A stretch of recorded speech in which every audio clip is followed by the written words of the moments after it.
Olá pessoal, tudo bom? Estou providenciando aí mais um vídeo.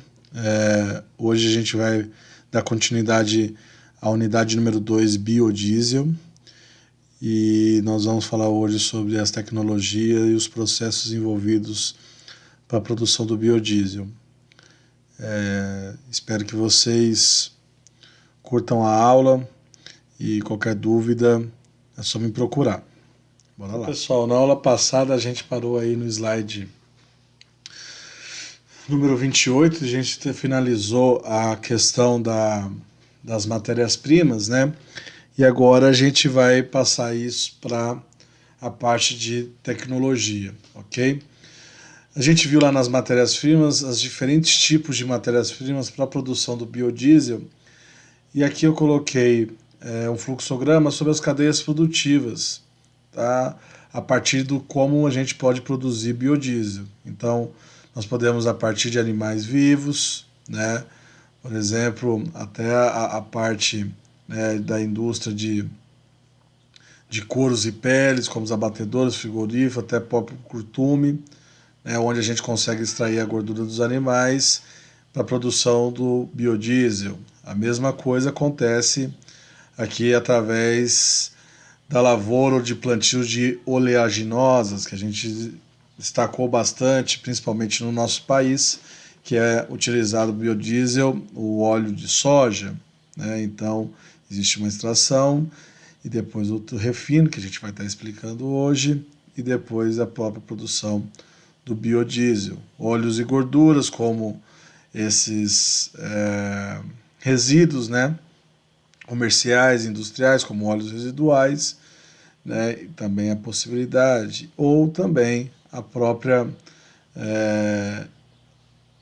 efluente, né, por exemplo, de ETS aí para a produção de biodiesel. Então a gente tem uma vasta cadeia produtiva para a produção do biodiesel, e é interessante a gente pensar nisso durante os processos produtivos. Por quê? Porque a complexidade da matéria-prima também vai demandar um tipo de complexidade para o processo de produção. Consequentemente, nós vamos ter então diferentes tipos de processo de produção, porque a complexidade da matéria-prima afeta sim nesse processo, tá? E aí eu destaco aqui para a produção do biodiesel, né, o básico, né, para a produção, que é o álcool e o catalisador, e a gente vai estar demonstrando isso aí ao longo da aula de hoje. Ora, mas o que é o biodiesel? Vamos definir o biodiesel através da Lei 11.097 de 2005, que define o biodiesel como um combustível derivado de biomassa renovável para o uso de motores a combustão interna com ignição por compressão ou, conforme regulamento, para a geração de outro tipo de energia que possa substituir parcial ou totalmente o combustível de origem fóssil. Então, essa definição é o que nós temos na definição na Lei 11.097 em 2005.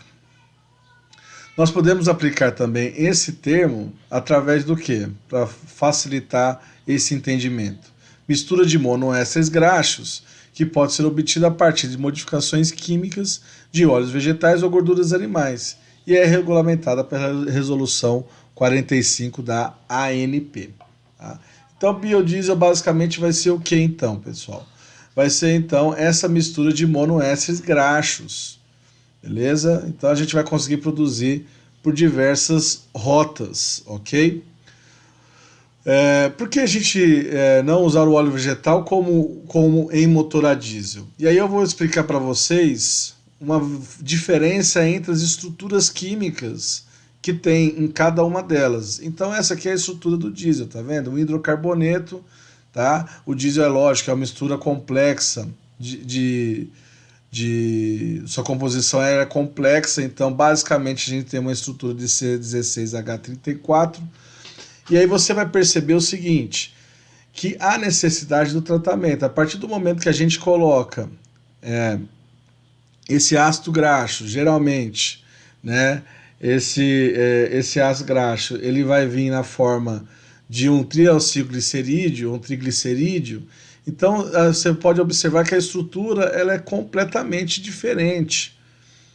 Então há necessidade da gente fazer um tratamento, que é essa produção do biodiesel. Ora, observe como é o óleo vegetal, né? Sendo o seu principal componente triglicerídeo. Então a gente tem então essa estrutura que é extremamente, a gente já discutiu na aula passada, polar, o restante da cadeia polar, enfim. E aí a gente produzindo a partir desse material, dessa matéria-prima, o biodiesel metílico, nesse caso desse exemplo, mas o biodiesel que é o éster mono ou dialquil, e você pode reparar que a estrutura ela é muito parecida. É claro que a gente tem aqui a função éster, né, mostrando, né, a diferença entre as funções orgânicas, mas a estrutura ela é muito próxima. Consequentemente, então, há a possibilidade de a gente estar misturando essas duas estruturas, né, essas duas moléculas. Por isso que a gente consegue, então, sem fazer adaptações dentro do motor,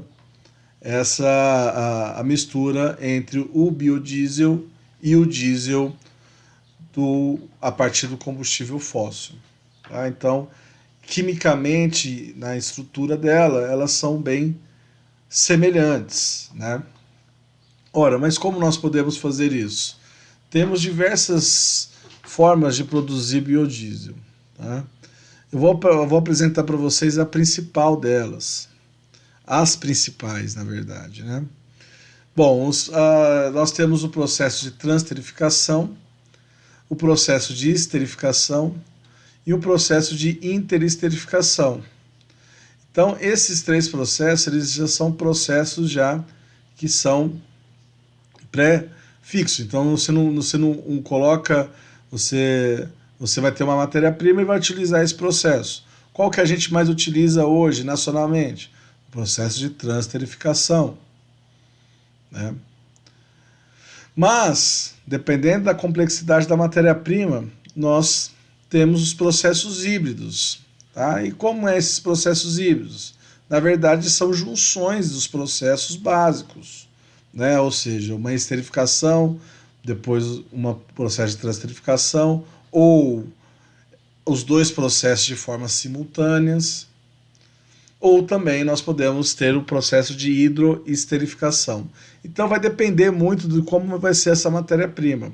Tá?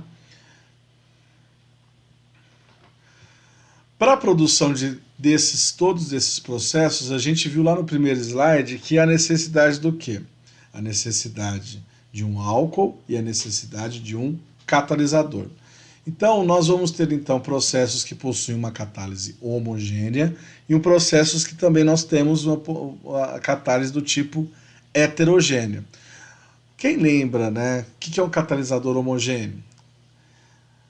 É a substância que vai diminuir a energia de ativação da reação, porém ele só participa da reação para diminuir a energia de ativação, ele não participa nem como forma de reagentes, nem como forma de produtos. Consequentemente, a catálise homogênea significa que nós temos um catalisador no mesmo estado de agregação dos reagentes. Então, se nós temos então um processo onde os reagentes são líquidos, significa então que se tiver um catalisador homogêneo ou um catalisador líquido, significa que ele vai ser um catalisador homogêneo. Se o estado de agregação dele for diferente do catalisador dos reagentes, então ele é um catalisador heterogêneo. Então suponhamos que a reação seja dois líquidos, e aí a gente coloca um gás, catalisador heterogêneo como catalisador.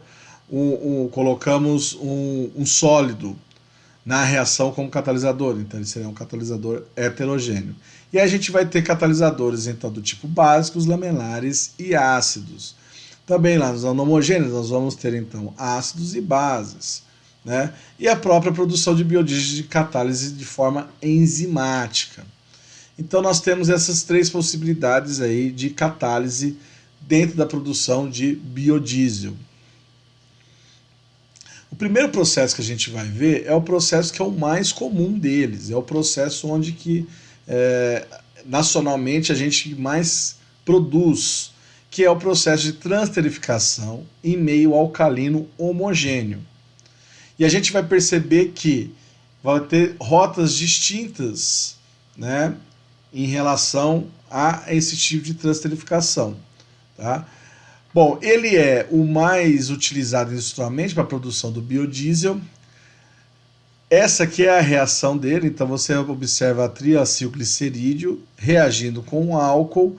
Geralmente esse álcool ele é o metanol, ok? E ele vai reagir com o catalisador. O catalisador que é utilizado, que é mais utilizado aqui, são os catalisadores homogêneos, tá? Do tipo alcóxidos metálicos. E a gente vai ver essa produção desse alcóxido metálico, né? Que ele vai iniciar a reação, né? Por exemplo, um hidróxido de sódio, um catalisador, né, para a produção de um alcóxido metálico. E aí ele vai reagir formando aí o éster mais o glicerol, ou a glicerina, ou um triálcool, como você quiser destacar. Então a reação de transterificação sempre vai ser isso, então. Vai ser, então, o próprio triacilglicerídeo reagindo com álcool, formando o éster mais a glicerina. E por que aqui tem 3? Porque a gente vai observar no mecanismo que nós vamos conseguir tirar, através dessa estrutura, 3 vezes dessa estrutura. E então a gente vai ter que reagir com 3 grupos alcóxicos, com 3 álcools, para conseguir formar. Então, quando a gente quebrar uma aqui, esse aqui é um triacilglicerídeo. Ou seja, nós temos 3 glicerídeos aqui. Quando a gente tirar um, vai virar um diacilglicerídeo. Quando a gente tirar outro, vai virar o monoacilglicerídeo. E aí a gente vai finalizar a reação. Ok? Mas basicamente, então, nós temos o que, então? Nós temos um processo de transterificação em meio alcalino homogêneo, utilizando basicamente o metanol e uma base forte para formar esses alcóxidos metálicos, e que no Brasil a gente utiliza, que é o mais barato, o hidróxido de sódio. Então esse aqui é o mecanismo da reação, tá? É importante a gente entender esse mecanismo para que a gente possa compreender o processo. Então você pode observar que aqui já temos o OH- da base. Essa base, então, é uma base de Bronsted-Lowry, né? E aí você vai ter que lembrar a definição de base de Bronsted-Lowry.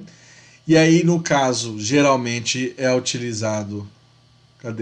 é utilizado o NaOH ou KOH, né?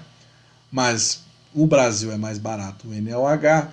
E o que ele vai formar, então? Ele vai liberar OH-, e aí ele vai reagir com o álcool formando o alcóxido, tá vendo? Esse aqui é o alcóxido metálico.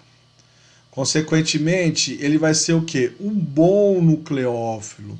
E ele vai atacar o quê? O carbono que está aqui, ó, juntamente, que está ligado com a carbonila, com o oxigênio e com o grupo orgânico R qualquer. Então, olha só, esse carbono aqui, ele é bastante eletrófilo. Então, o que vai fazer? Esse nucleófilo vai atacar esse carbono. Consequentemente, ele vai formar um intermediário tetraédrico. Ok? Quando esse intermediário tetraédrico faz o rearranjo, ele consegue tirar uma estrutura, então, de éster monoalquil. Você está vendo que essa reação ela está em equilíbrio, então acontece esse equilíbrio durante essas etapas, né, durante esse mecanismo. E você pode observar o seguinte, que a gente está utilizando quem como reagente? O metanol, ok? Tá? Então, Como vai sair esse éster? Esse éster vai sair metílico. Tá vendo aqui, ó? Então, essa aqui é a estrutura que está reagindo aqui com o álcool. Então, você vê, ó, ele entrando, ó, ele aqui, ó. Ó o alcoóxido aqui, ó. Entrou aqui no carbono, ok? E aí você tem, então, uma base conjugada e a formação do primeiro éster monoalquil.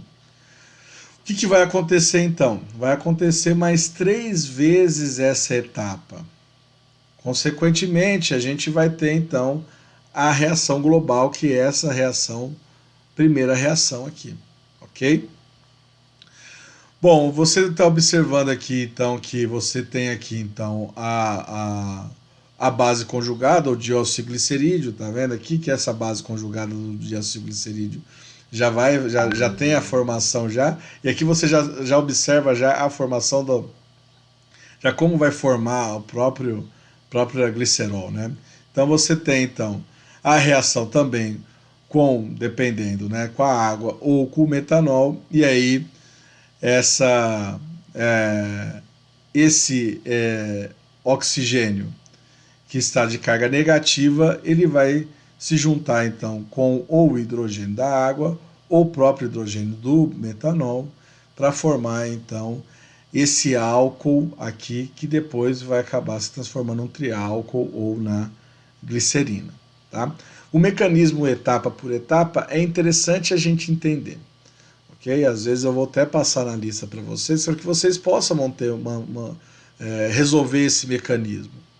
Eu acho que seria interessante para que vocês possam entender etapa por etapa. E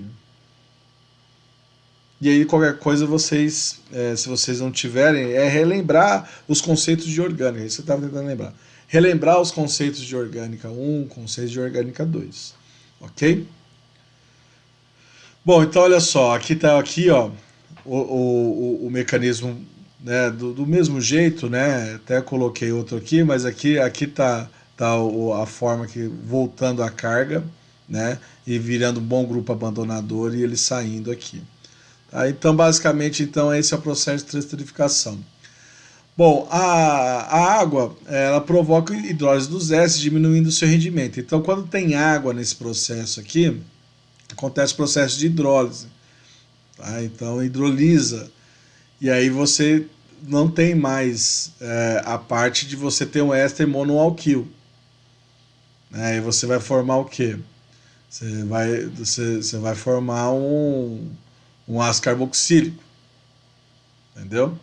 Porque aqui, ó, se isso aqui hidrolisar, você vai ter um H aqui. Então você vai quebrar isso aqui para formar ácidos carboxílicos. Então não é legal. E o que acontece? Geralmente, tá? E eu vou explicar as diferenças de álcool, ou utilizar o metanol ou utilizar o etanol, mas a gente tem proporções aí de razões molares, né? Então você, para deslocar o equilíbrio, e você observa que esse equilíbrio ele sempre está ocorrendo em todas as etapas, para deslocar o equilíbrio no sentido de formação dos produtos, né, no sentido de formação do biodiesel, nós vamos ter o quê? Razões molares altíssimas, ou seja, a gente vai ter sempre excesso. E excesso de quem? Do álcool. Tá? Então sempre nós vamos ter excesso do álcool para que desloque o equilíbrio no sentido de produção do biodiesel. Ora, se nós temos esse sentido, qual é a diferença então se a gente utilizar o metanol e o etanol? Porque, professor, você está aí falando, né, discutindo e falando sobre metanol, mas nós produzimos aqui no Brasil etanol. Por que não utilizar o etanol e não o metanol? Bom, esses dois álcools existem processos vantagens e desvantagens. Tá? Por quê? Porque a gente, como já foi falado, o processo ele interfere na produção e também sobre a sua composição ou na qualidade do biodiesel no final da produção. Tá? Então nós temos, então, por exemplo, o metanol aqui. Ó. O metanol ele é o mais utilizado, tanto aqui no Brasil quanto de forma mundial. Então, é fato.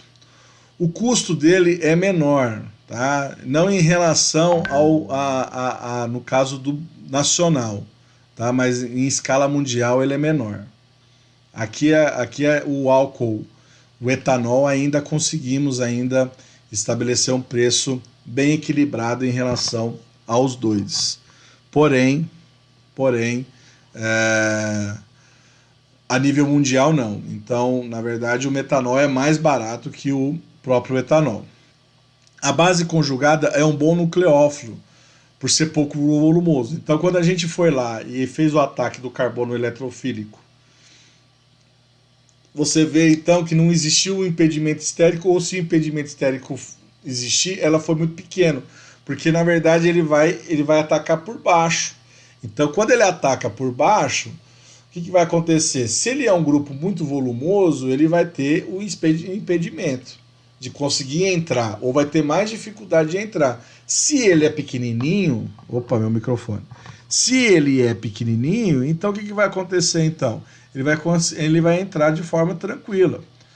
Ou ele vai entrar com essas interações bem menores, né? Ele tem um ponto de ebulição baixo, em torno aí de 65 graus Celsius. Isso facilita muito o processo de recuperação. Então, como a gente utiliza o excesso dele, então recuperar ele no processo ou após a reação, né, ou após o processo químico, é interessante, porque você diminui o custo, né? E a gente vai perceber o seguinte, que no caso do metanol, ele é termodinamicamente favorecido, e aí, consequentemente, ele, dentro do processo, não há necessidade de tantas, de uma proporção tão alta, de uma razão molar tão alta em relação ao etanol. Então a gente vai perceber, né, em estudos que a gente tem aí que é praticamente metade. Então, se a gente viu aí razões molares de 12 para 1, né, ou seja, 1 de triacilglicerídeo para 12 de etanol para deslocar o equilíbrio, no metanol a gente vai ter aí em torno da metade, de 6 para 1, tá? Ou até menos, beleza? Então basicamente é isso. E aí essa então é as vantagens e as desvantagens do metanol. E a última, né, que é a desvantagem, que é a principal, né, que é uma desvantagem ambiental, ele é de origem de combustível fóssil, ele é de origem de gás natural. Né? Então é aquela situação que a gente já discutia já anteriormente sobre isso.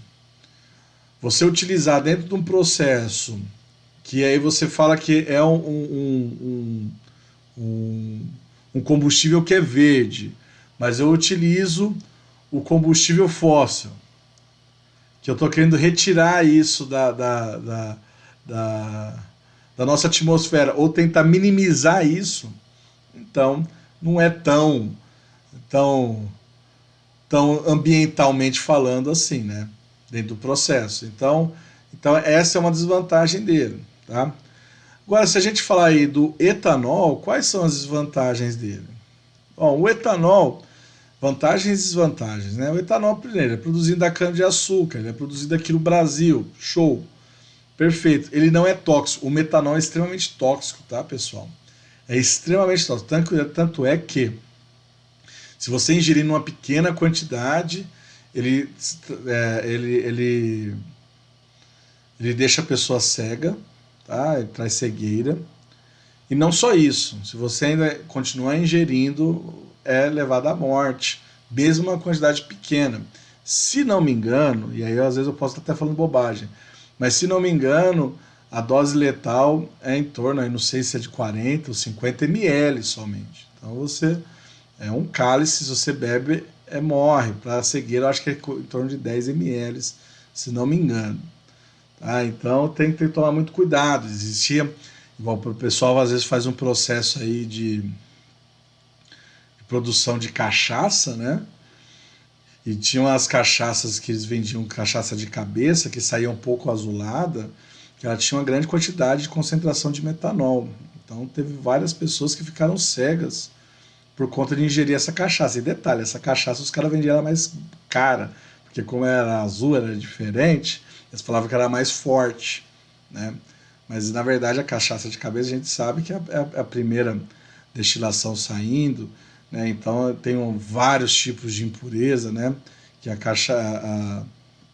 fermentação boa é a fermentação de coração, né? Então existe essa toxicidade. Então é ruim, porque você manipular um material tóxico, existe a sua periculosidade, né? Gera um nucleófilo maior com maior obstrução estérica. Então, se você tem uma estrutura com um carboninho só, ele vai lá no carbono eletrofílico e puf, entra. Já o etanol não, o etanol ele já é maior já. Consequentemente, então, para ele encaixar ou para ele entrar no carbono embaixo do eletrofílico, ele há necessidade dele ter mais condições, né? Então ele tem um impedimento estérico, por isso há necessidade também de colocar mais álcool nessas proporções. Maior o seu consumo, ou seja, em relação ao metanol você tem que colocar mais, né? E a recuperação do excesso é dificultada pela formação de azeotrópicos. Por quê? Porque o etanol ele se mistura com a água em qualquer uma das suas proporções. Tá? Então, você pode ter 1% de água e 99% de álcool, eles vão se misturar. Ou o contrário, se você tem 1% de água e 99% de 1% de álcool e 99% de água, eles vão se misturar. Eles se misturam em qualquer uma das proporções, o etanol. Então essa cadeia aqui, essa parte apolar da estrutura, ela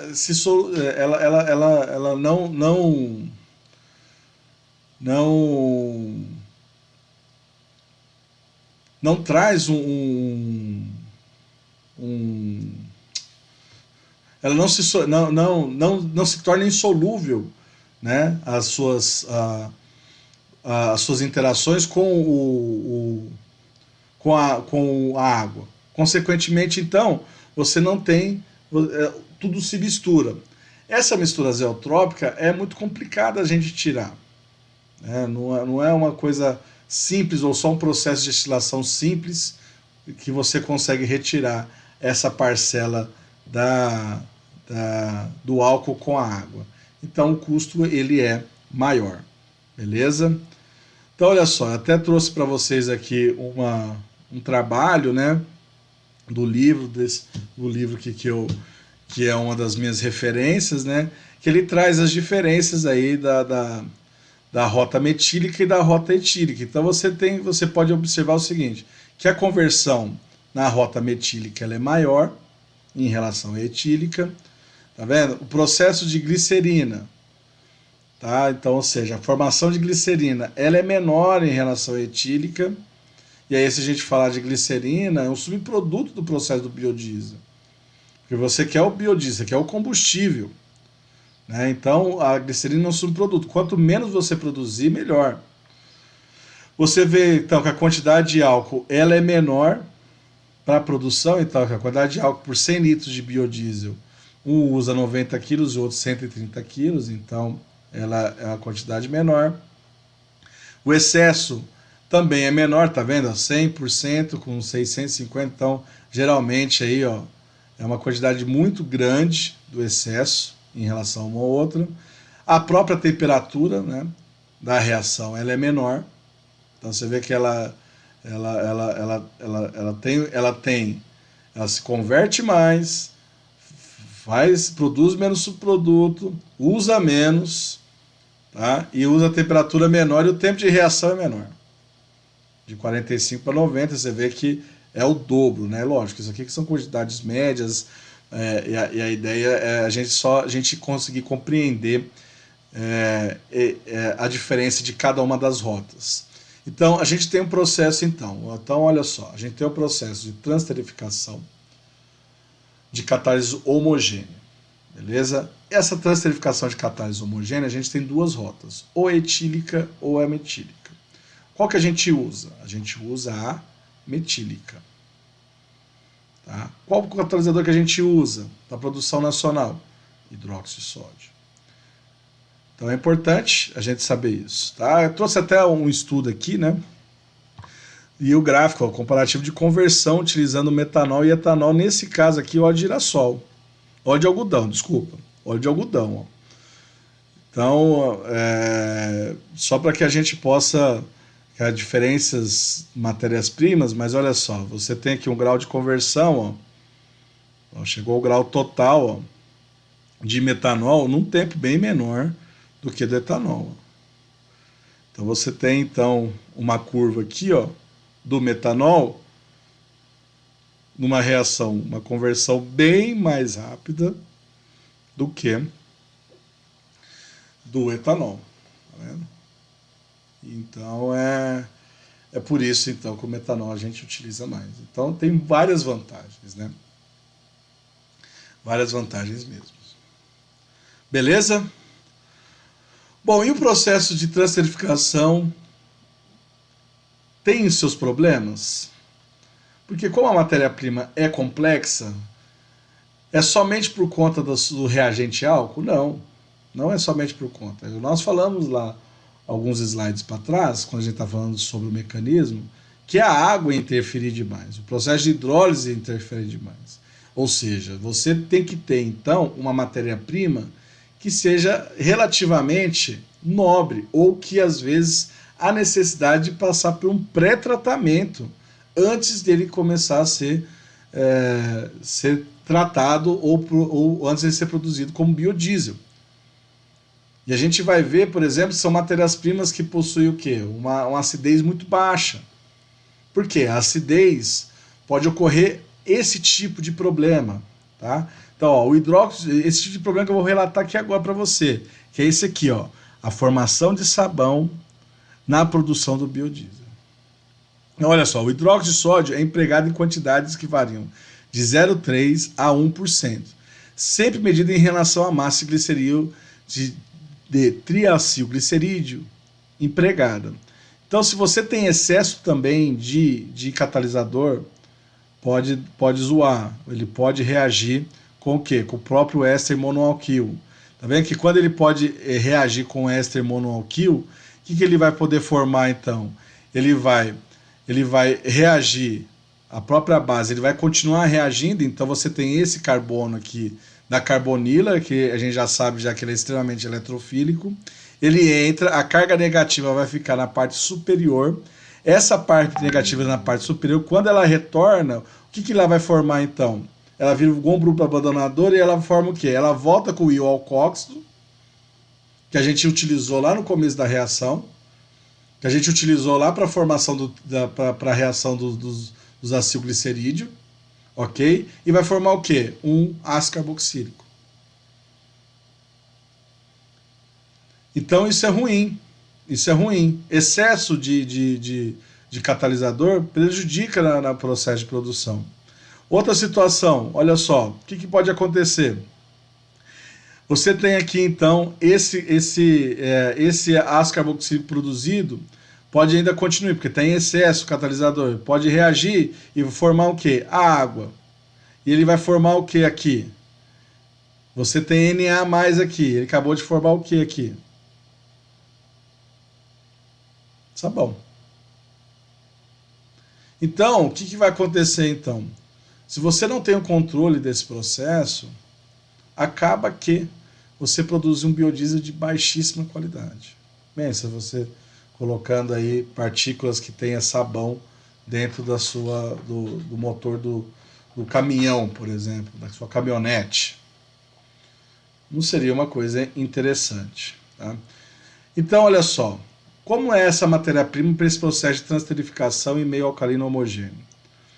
A quantidade de sabão também é influenciada pelo teor de ácido graxo livre da matéria-prima. Então, não é somente o excesso, mas também esse ácido graxo livre dentro da matéria-prima. Por isso que eu falo, né, a acidez dela tem que ser uma acidez baixa, porque ele também pode reagir com o próprio catalisador e formar sabão. Então, o excesso pode fazer isso, mas também pode fazer essa possibilidade. Então a acidez é inferior a 1%. O material graxo pode ser submetido ao processamento por transterificação em meio alcalino. Então você tem então esse processo com esse tipo de dificuldade, a formação de sabão. Então o que é então esse processo? Você tem então uma matéria-prima que é relativamente nobre, né? Ou seja, você tem que fazer um tratamento ou não, mas depende de como é feito isso, ou como é a matéria-prima. Vamos colocar óleo de soja, né? Então tem óleo de soja bruto que tem uma qualidade muito ruim, e aí você tem que fazer um pré-tratamento, né? E aí quando você pega esse óleo de soja ou a torta, né, e você tem esse óleo bruto, você vem então, ó, fazendo um processo. Ó, o óleo bruto ele vem para o tanque de neutralização. Esse tanque de neutralização é para fazer esse pré-tratamento, é para diminuir a sua acidez. Então você tem uma acidez aí com uma porcentagem abaixo de 1%. Para quê? Para que a gente possa depois entrar no reator.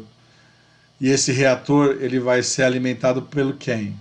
Pelo próprio catalisador, geralmente hidróxido de sódio, com o álcool, geralmente metanol, desculpa, e aí ele vai reagir formando então o éster monoalquil, ou biodiesel. O biodiesel então ele vem para um decantador, tá vendo? Ele vem para um decantador para a gente conseguir extrair a glicerina bruta, tá? Então você então tem esse tipo, você consegue fazer extração da glicerina, tem até a prática, não sei se vocês já, toda vez a Semana Nacional tem esse mini curso do biodiesel, né, de fazer a produção aí do biodiesel, e a gente deixa lá decantando, e a gente consegue perceber nitidamente a parte da glicerina, e a gente consegue retirar através desse decantador. E aí o que vai acontecer então? A gente vai ter esse biodiesel, ele vai ter que ser o quê? Lavado. Tá? Então ele passa por esse processo de decantação e depois ele vai ser lavado. Ele vai ser tirar todo o excesso de base que ele tiver. Então ele vai passar por uma água acidulada. Depois ele vai lá ser lavado. Para quê? Para tirar toda essa parte da glicerina que não sair nesse processo de decantação. Tá? Então você tem que lavar diversas vezes o biodiesel para tirar. Depois passa para o secador e aí você tem aí o final aí, o biodiesel para ser comercializado. Tá? Então essas aqui são as etapas de um processo de transterificação em meio alcalino, que é o que nós mais utilizamos aqui no nosso país de produção, e essas aqui são as principais etapas no processo de produção de biodiesel. Ora, mas existe a possibilidade de a gente fazer de outro formato? Se é meio alcalino, a gente também pode ser em meio ácido? Pode ser sim. Tá? Então, qual que é a importância do meio ácido? A importância do meio ácido é que a gente pega essas matérias-primas que não são, que tem uma acidez elevada, né? Então a gente consegue fazer a produção do biodiesel mesmo assim. Mas aí nesse caso a gente não vai utilizar um processo de transesterificação, a gente vai utilizar em meio alcalino, a gente vai utilizar um processo de esterificação em meio ácido. Tá? Em meio ácido. Então olha só, quais são que a gente pode utilizar quando a gente fala em meio ácidos? São ácidos de Bronsted-Lowry, né? Então os principais, ácido fúrico e ácido clorídrico. Tá? A gente pode utilizar aí materiais gráficos que o teor de ácido livre é superior a 1%. Então você tem matérias-primas menos nobres. A ideia da produção aqui é também a gente utilizar o quê? A gente está utilizando resíduos, né? Resíduos industriais, resíduos agroindustriais e assim sucessivamente. Bom, esse processo ácido, ele evita a formação de sabão. Ah, então, porque lá a gente viu que quem reagia para formar um sabão? A própria hidroxila, né? A hidroxila que reagia. O uso de um catalisador ácido no meio de transterificar óleo, gordura e biodiesel também gera a reação de esterificação paralela. No caso, eu estou falando da transterificação, que é a mesma coisa, né? Então, o que acontece? Se a gente tem um ácido graxo livre lá, a gente consegue também esterificar ele ao mesmo tempo. Então é um processo que o processo de transesterificação é um processo simultâneo em relação à esterificação dos ácidos graxos livres que estão presentes nessa matéria-prima e nessa matéria na matéria-prima aí que vai ser produzido. Então olha só que legal, ó. Nós temos a diferenciação entre o mecanismo da transesterificação em meio alcalino e agora dos transesterificação em meio ácido. Então você tem então em meio ácido vai acabar o quê? Protonando o álcool. Tá vendo? Então você tem a protonação, essa protonação então da carbonila, você então deixa o carbono que está na carbonila suscetível, então o álcool vem e ataca esse carbono. Você está vendo que novamente o tamanho do álcool ele vai interferir nesse ataque, vai gerar um intermediário tetraédrico. Esse intermediário tetraédrico então vai sofrer então um rearranjo, ele vai ser um bom grupo abandonador, e aí então a gente vai conseguir tirar esse éster monoalquil, que é o biodiesel. Beleza? Então a gente tem então essa transesterificação, e você pode notar o seguinte, que o mecanismo, o começo do mecanismo, ele é muito ele difere muito, porque um é um ataque de uma base de brostenol e o outro é um ácido de brostenol. Mas você vê que depois o mecanismo ele se assemelha demais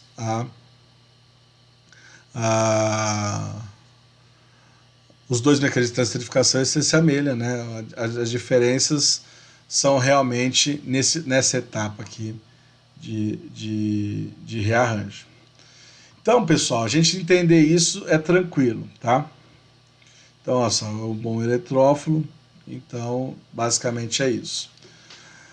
Bom, o processo de esterificação em meio ácido homogêneo são baseados em matérias-primas de alta acidez. A cinética de esterificação dos ácidos graxos é mais favorecida que a cinética de transesterificação em meio ácido. Então, aqui a gente já está falando de esterificação.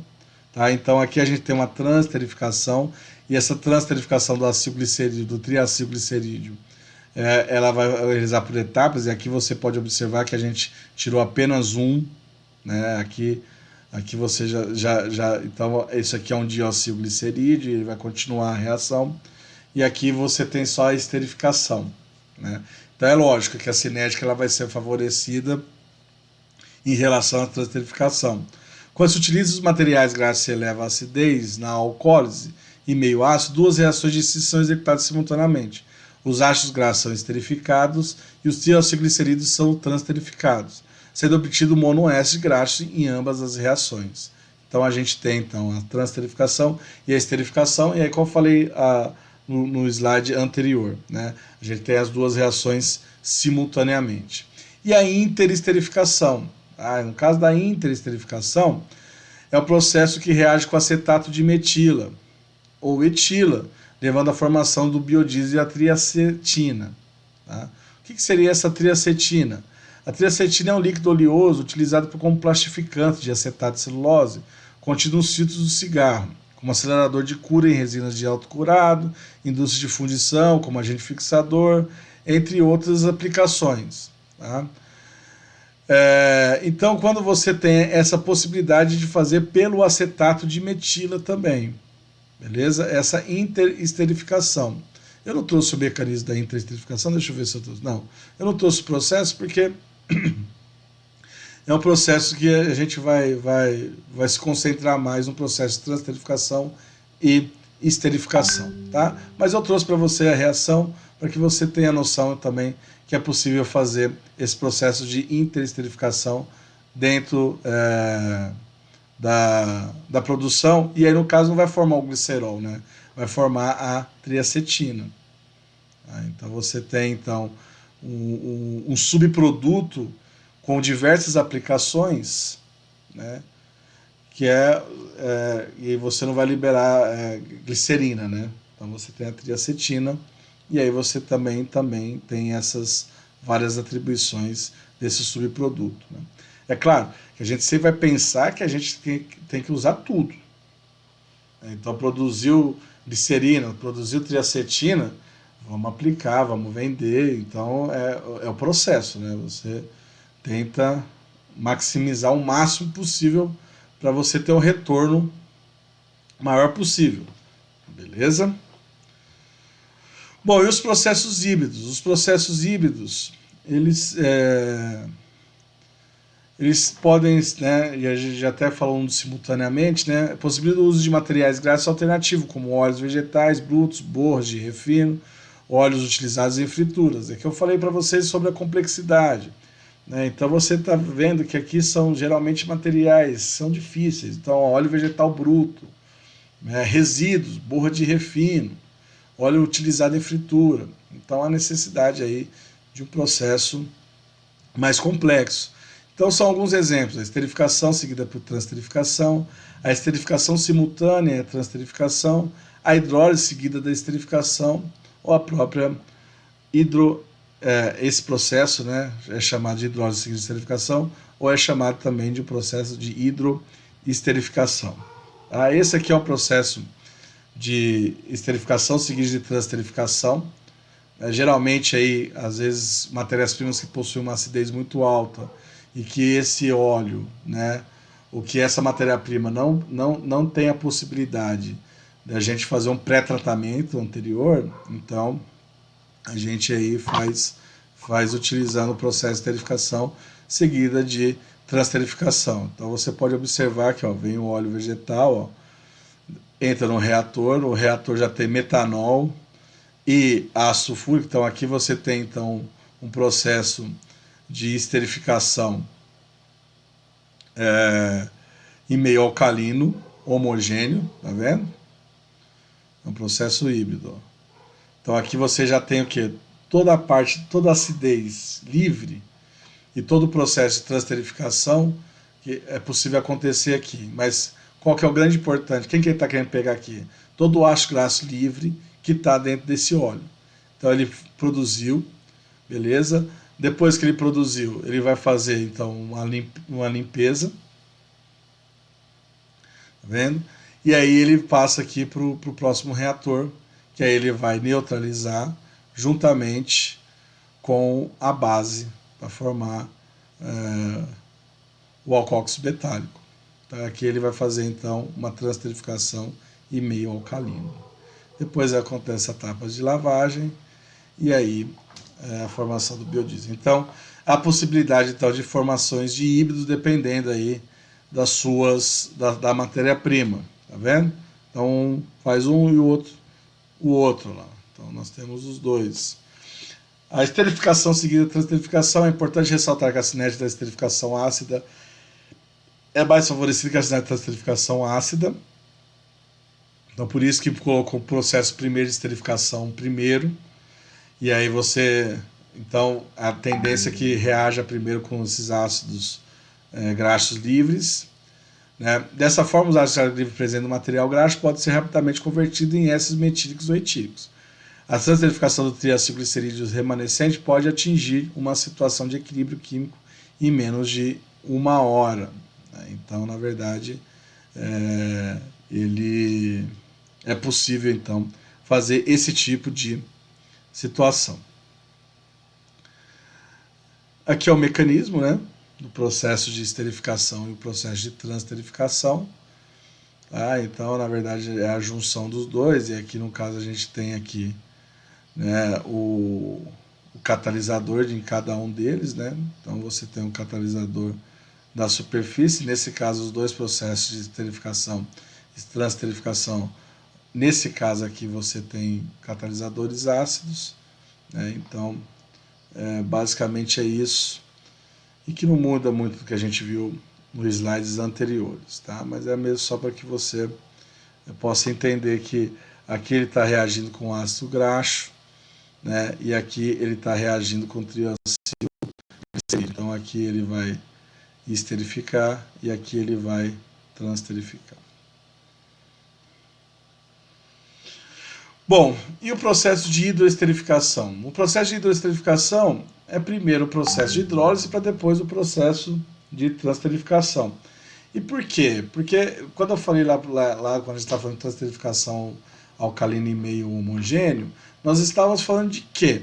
De que se tivesse água, era possível, né, da produção de sabão.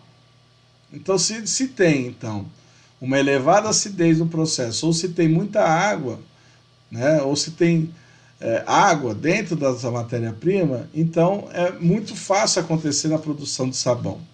Então nós temos então que matérias-primas com óleos de elevada acidez, ou nós utilizamos a primeira processo de hidrólise dos triacilglicerídeo, em seguida o glicerol e a água são separados em meio de ácidos graxos que são submetidos a um processo de esterificação. Qual que é a vantagem disso? A fase glicerídea é mais limpa, então você consegue então utilizar aí, menos lavagens, e o biodiesel, é isento de contaminação de acilglicerídeos.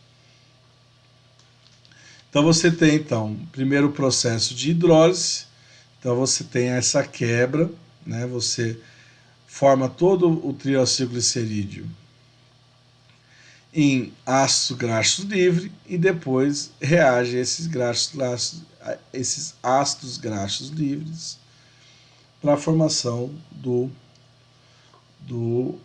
biodiesel. Note que esse aqui a gente está utilizando o que como um reagente? O próprio etanol. Então você tem a formação do éster monoalquil etílico. Beleza? Esse aqui é um processo, né, um fluxograma. Então você tem o aquecimento, né? Você tem um aquecimento. No aquecimento, então, para você ter óleos junto com a água, para fazer a hidrólise, para acelerar o processo. Depois você separa, porque aí você vai ter ácido graxo livre e água, então você consegue fazer a separação. A gente sabe que óleo e água não se mistura, né? Separa. Consequentemente, depois faz o processo de esterificação em meio ácido com aquecimento, então joga o metanol nesse caso e depois vai formar aí o biodiesel. Tá? Você vê que não tem muito segredo. Quando você tem um processo, basicamente o processo é o mesmo para todo mundo. Né? Basicamente o processo é o mesmo. Você vai colocar o catalisador, um álcool e aí vai fazer uma reação. Né? Só que o que difere vai ser então o tipo de álcool e o catalisador sendo usado. Bom, a gente viu catálises de homogêneas, né? Agora a gente vai ver catalisadores do quê? Do tipo heterogêneo. Catalisadores do tipo heterogêneo é interessante ter? É interessante. Geralmente eles utilizam catalisadores do tipo heterogêneo sólido. Por que é interessante? Porque você consegue fazer o quê? Recuperar esse tipo de catalisador. Quando você recupera esse tipo de catalisador, ou que você possa utilizar esse mesmo catalisador em vários momentos, em várias bateladas, ou em momentos contínuos, mas durante muito tempo, né? E aí é só trocar, você consegue acelerar muito o processo. Né? Então é um benefício ter catalisadores heterogêneos. Existe muita gente pesquisando isso, muita gente contribuindo academicamente para a construção e elaboração de catalisadores heterogêneos. Tá? E o que vai acontecer? Qual que é o grande problema às vezes de catálise heterogênea? São reações de conversões lentas, que é a utilização deles, né? Geralmente, né, essas aqui são as vantagens. A forma econômica é muito mais viável, são facilmente separados e reutilizados, minimiza a geração de efluentes, pode ser tolerantes à água e ácidos graxos, né? E aí a gente viu que quando a gente estava no homogêneo a gente não tinha ser tão tolerante assim. Pode ser agrupado em dois grupos, catalisadores heterogêneos de caráter ácido e catalisadores heterogêneos de caráter básico.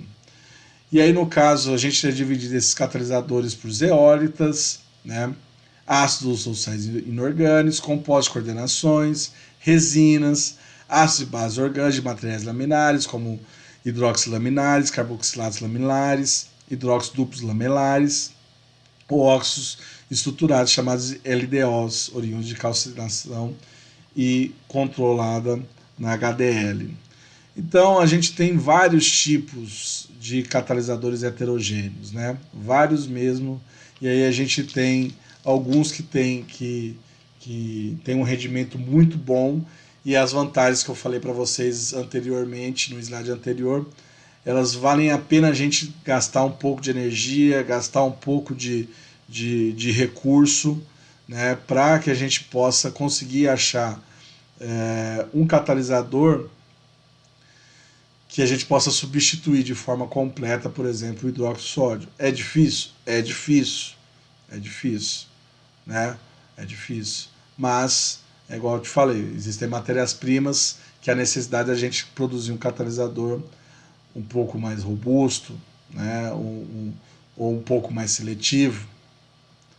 Então, porque é complexidade. Eu trouxe para vocês aqui um artigo, né, falando sobre isso, e ele colocando aí os vários tipos aí de catalisadores. Nesse caso aqui, né, esses catalisadores heterogêneos, que são, no caso aqui, ele fez catalisadores ácidos heterogêneos. Estão, quando a gente fala desses catalisadores, eles estão ancorados a esses sítios ácidos na sua estrutura, ok? E o que ele está diferenciando aqui? É porque ele trabalhou numa escala nano, né? Então o que ele está mostrando é que, às vezes, a própria superfície de contato desse catalisador, ele interfere também na velocidade dessa reação, né? A gente está vendo isso lá em cinética e reatores. Então, a proposta dele então foi produzir um catalisador ácido, ok? Você pode observar que, no caso aqui desses catalisadores aqui em escala em tubos, né? Ou nanotubo, ou microtubo, né? Você está vendo que a transterificação ocorre de maneira lenta, e na proposta dele, né? No caso dessa aqui são resinas comerciais, e na proposta dele aí, que esses sítios aqui, eles estão todos vinculados aqui nessas entradas, nessas vários dutos aqui aleatórios que tem, e aí acontece de forma bem mais rápida. E aqui são os resultados dele, que ele mostra que realmente, né, a conversão que ele conseguiu aí foi uma conversão bem alta, né? E a escala aí que ele estava utilizando, ó, são escalas aí na ordem de nano, né? Então a gente tem aí tecnologias que estão cada vez sendo mais avançadas em relação a esse assunto, beleza? Bom, e para finalizar, a gente vai falar sobre catálise enzimática. Tá acabando. Na catálise enzimática, nós temos então a utilização de lipases ou triacilglicerídeos hidrolases. Elas catalisam reações de síntese de ésteres em meio onde o teor de água é restrito. Tá? Então você já tem uma matéria-prima diferenciada aqui. A vantagem: o material de partida não precisa ser livre de umidade ou de ácidos graxos livres, não forma sabão na síntese, a facilitação da recuperação do glicerol formado. A desvantagem, que a gente tem várias vantagens da catálise enzimática, mas uma dessas aqui essas aqui são bem evidentes. Não tem a nível de escala industrial, né? O custo é alto, né, desse biocatalisador, e o tempo de reação ele é muito longo. Tá? Aqui, na verdade, eu apresentei para vocês diversas que eu peguei do paper. Esse artigo tá no CLES 1 e também tá lá no virtual, né, como material de auxílio para vocês, tá? Então, quem quiser dar uma lida também, aprofundar mais, tá lá esse resumo, tá? Um artigo de revisão, e lá mostra então os vários tipos de fontes de lipases e também vários tipos aí de materiais graxos para a produção aí, de biodiesel. Tá? Quais as principais vantagens e desvantagens em relação aos processos químicos e enzimáticos? Tá? O químico: simplicidade, alto rendimento, curto tempo de reação, dificuldade de separar o seu catalisador, impossibilidade de reutilização do catalisador, né, no caso da catálise homogênea, dificuldade de utilização do etanol hidratado. Então, utilizar o etanol hidratado não são todos, né, que a gente consegue. Obtenção de produtos com menor grau de pureza. No caso do enzimático, nós temos a facilidade do catalisador, obtenção do produto de maior pureza, possibilidade de usar o etanol hidratado, porém, a desvantagem a gente acabou de comentar ali é o longo tempo, o custo e o baixo rendimento. Então, beleza, pessoal, é isso. Então, a parte aí de processos e produções de biodiesel. Espero que tenha ajudado. Se você tiver com alguma dúvida ainda, depois da aula, é só você me procurar, que eu vou estar à sua disposição. Beleza? Abraços e até a próxima. Valeu!